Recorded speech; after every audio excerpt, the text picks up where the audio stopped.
এই ছেলেগুলোরে কেমনে আপনি দোষ দিবেন? এগুলোর তো পাগল বানায় দিছে। পাগল বানাইলো কারা? সেই মূল জায়গায় যেতে হবে, মূল জায়গায় যেতে হবে। পাগল বানাইলো কারা? সেই জন্য আমি আপনাদের বলি, সতর্ক হন এবং ওদেরকে বুঝান। যারা এই কাজটি করতেছে তাদেরকে বুঝান, মানুষ মারা কত বড় অপরাধ।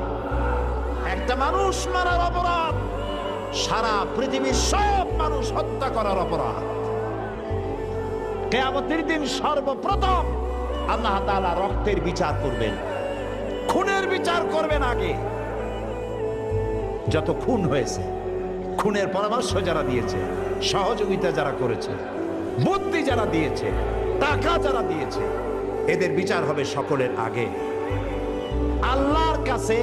খুব লক্ষ্য করে শুনুন, আল্লাহর কাছে গোটা পৃথিবী ধ্বংস হওয়া সহজ, একটি মানুষ হত্যা করা এর থেকে কঠিন। পৃথিবী ধ্বংস হয়ে যাক, পৃথিবী ধ্বংস হতে পারে, এটা সহজ আল্লাহর কাছে। একটা মানুষ হত্যার অপরাধ এর থেকে বেশি। আজ এইভাবে করে মানুষকে হত্যা করা হচ্ছে।